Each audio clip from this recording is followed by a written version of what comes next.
पाचोरा नगर परिषदेअंतर्गत सुरू असलेल्या विविध विकास कामांची पाहणी आमदार किशोरप्पा पाटील यांनी केलेली आहे। आत्ता या ठिकाणी प्रगतीपथावर असलेल्या स्वर्गीय तात्यासाहेब आरो पाटील व्यापारी भवनाची त्यांनी नुकतीच पाहणी केलेली आहे। त्यापूर्वी पांचाळेश्वर पूल याची सुद्धा त्यांनी पाहणी केली होती आणि त्यापूर्वी आठवडे बाजारातील व्यापारी संकुलाचं भूमिपूजन त्यांनी केलं होतं। आप्पासाहेब, काय सांगाल? नगरपालिकेची मोठी घडादोड या ठिकाणी सुरू आहे विकास कामांची, काय सांगाल? निश्चितपणे मी सगळ्या नगरपालिका प्रशासनाचं आणि सगळ्या कॉन्ट्रॅक्टरांचं मनापासून अभिनंदन करेल की अतिशय उत्तम अशा पद्धतीचं काम आज संपूर्ण पाचोरा शहरामध्ये चालू आहे। याची आम्ही सकाळी 11-12 वाजेपासून पाहणी करतो आहे।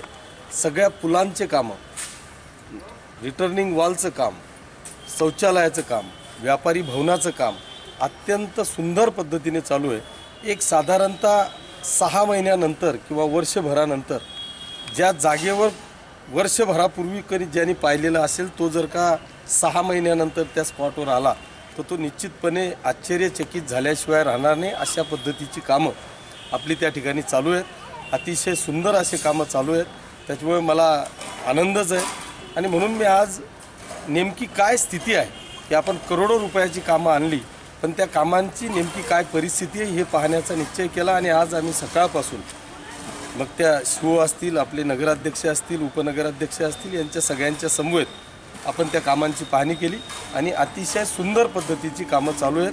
मी त्यांचं मनापासून अभिनंदन करतो। खारवण भागातल्या रस्त्यांचा जो एक अतिशय दुर्लक्षित भाग होता, गेल्या सुमारे 60 वर्षापासून तो भाग दुर्लक्षित होता, तेथे देखील कामांचा शुभारंभ झालेला आहे। खारवण भागातली नेमकी भविष्यातले आपले काय प्लॅनिंग आहे पालिकेच्या माध्यमातून? नाही, निश्चितपणे आपण जसं जे दुकानदार अतिक्रमणधारक होते त्या सगळ्या दुकानदारांना विश्वासात घेऊन आपण नवीन शॉपिंग कॉम्प्लेक्स उभे केले आणि त्यांना पुन्हा त्या दुकानांमध्ये शॉपिंग कॉम्प्लेक्समध्ये ज्या पद्धतीने त्यांना जागा आपण उपलब्ध करून दिली आणि अतिक्रमण मुक्त असं पाचोरा शहराला व्यापाऱ्यांच्या माध्यमातून केलं।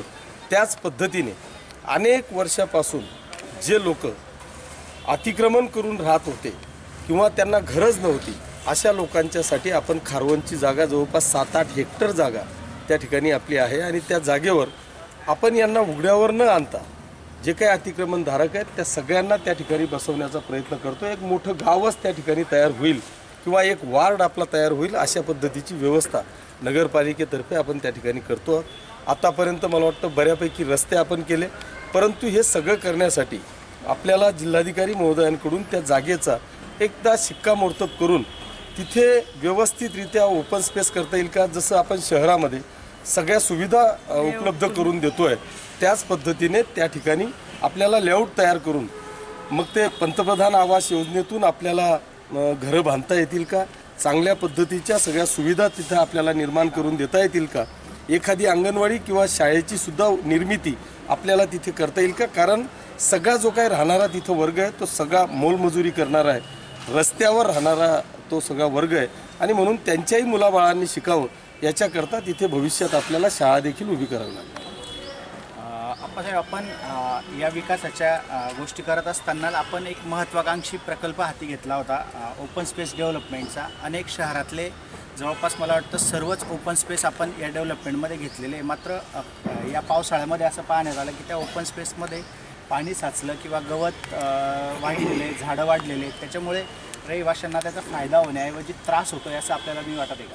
हे निश्चितपणे तुम्ही जे म्हणतायत ते अगदी बरोबर आहे, परंतु हे आमच्या लक्षात आल्यानंतर, कारण आपण असा वेग निधी टाकलेला होता, इस्टिमेट तयार करून तो निधी आणला गेला नव्हता।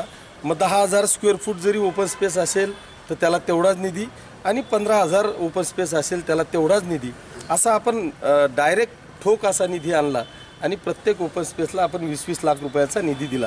त्याच्यामुळे जे मोठे ओपन स्पेस होते ते फुलफिल आपण ब्लॉकने करू शकलो नाही आणि म्हणून आजूबाजूला ट्रॅक तयार झाला आणि मध्ये सगळं पाणी साचलं, ही वस्तुस्थिती आहे। परंतु आपण त्याच्यावर विचार करतोय। आत्ताच काहीतरी 44 ओपन स्पेस आपल्या मिसिंग होत्या, त्या शोधल्या, पुन्हा त्यांचा आता ॲक्युरेट इस्टिमेट आपल्या PMCनी केलेलं आहे। त्याच पद्धतीने जे ओपन स्पेस अपूर्ण अवस्थेत होते की जिचं पाणी साचलं अशा सगळ्या ओपन स्पेसचं आपण आता इस्टिमेट तयार करून येणाऱ्या काही महिन्यामध्येच जवळपास 20-25 कोटी रुपयाचा निधी या सगळ्या ओपन स्पेससाठी आणखी लागणार आहे। त्या निधीची तरतूद करून येणाऱ्या वर्षभरात सगळ्या ओपन स्पेस आपल्याला फुलफिल कशा करता येतील हा प्रयत्न आपला त्या ठिकाणी आहे. दुसरा एक विषय असा आहे की अशा काही जागा आहेत आपण म्हणजे जे काही पाहण्यात आलं खरं म्हणजे ती जबाबदारी माझ्या त्या कॉलनीधारकांनी स्वीकारली पाहिजे, कारण ती जागा त्यांची आहे, त्यांच्याकरता नगरपालिका प्रशासनाने ती सुविधा निर्माण करून दिलेली आहे. परंतु असं असताना कुठेतरी सोसायटीचे रहिवासी तिकडे दुर्लक्ष करतायत आणि म्हणून भविष्यात ह्या सगळ्या ओपन स्पेस मेंटेनन्ससाठी आपल्याला काही प्रायव्हेट एजन्सीला देऊन वार्षिक ठेका त्याच्यासाठी देऊन ह्या सगळ्यांचा मेंटेनन्स तो राखू शकेल का असा एक प्रयत्न आपला भविष्यात राहील की जेणेकरून जी काही संकल्पना डोळ्यासमोर आहे ती संकल्पना पूर्ण साकारत असताना भविष्यात तिला म्हणजे तिचं वाटोळं होऊ नये हा एक प्रयत्न आपला आहे. आणि भविष्यात तिथं ज्या संकल्पनेतून आपण हा विचार करून ज्या ओपन स्पेस डेव्हलप केल्या तिथे चित्र दिवसेगणिक तिथं एक चांगलं चित्र उभं राहायला पाहिजे.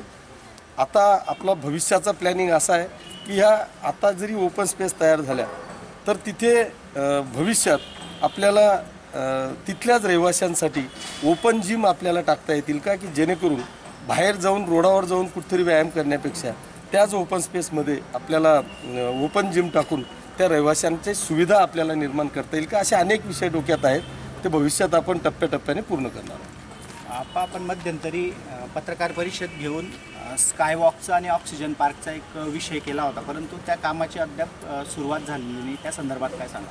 त्याला नेमकं अनंत अडचणी होत्या, कारण स्कायवॉक आपण घेतला परंतु त्या ठिकाणी मध्येच सेंटरला नॅशनल हायवे आहे आणि नॅशनल हायवेच्या परमिशनसाठी आपल्याला फक्त पाचोरा किंवा जळगाव जिल्हा नाही तर नाशिक धुळे अशा पद्धतीचा मुंबईपर्यंतचा तो प्रवास आहे.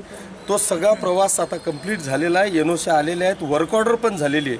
आता फक्त माझी सर्व्हिस रोड आणि हायवे याच्यामधली जी जागा आहे जिथे आपण ऑक्सिजन पार्क उभा करणार आहोत तिथं काही अतिक्रमण आहे. त्यांना ऑलरेडी नगरपालिकेने नोटिसा दिल्या. माझी त्यांनाही विनंती आहे की एक दर्शनी भाग आपल्या पाचोरा शहराचा आहे आणि एक वेगळ्या पद्धतीचं चित्र तिथे निर्माण होणार आहे. ऑक्सिजन पार्क आपण तिथे इतक्या सुविधा घेतलेल्या आहेत की वेगवेगळ्या पद्धतीचे म्हणजे भारतातले सगळ्या प्रकारचे झाडं आपण त्या ठिकाणी लावू. तिथं CCTVची निर्मिती होईल, सिक्युरिटी कॅबिन तिथे असेल, बैठक व्यवस्था आपली त्या ठिकाणी राहील, ठिकठिकाणी ओपन जिम राहील, शौचालय आणि पिण्याच्या पाण्याची व्यवस्था त्या ठिकाणी होईल. असं सुंदर असं प्लॅनिंग मला वाटतं त्या स्कायवॉकचं आणि ऑक्सिजन पार्कचं आपण केलेलं आहे. त्याच्यामुळे तिथले जे अतिक्रमणधारक आहेत त्यांना माझी विनंती आहे की आपल्याला मला वाटतं 2-3दा नोटिसा दिलेल्या आहेत, अजूनही काही लोक स्वतःहून काढत नाही. दुर्दैवाने प्रशासनाचा वापर करून किंवा पोलीस बंदोबस्त घेऊन ते काढण्याची वेळ येऊ नये अशीच विनंती मी त्या तिथल्या अतिक्रमणधारकांना करतो. आप्पासाहेब, दुसरा एक महत्त्वाचा शहरातला विषय होता.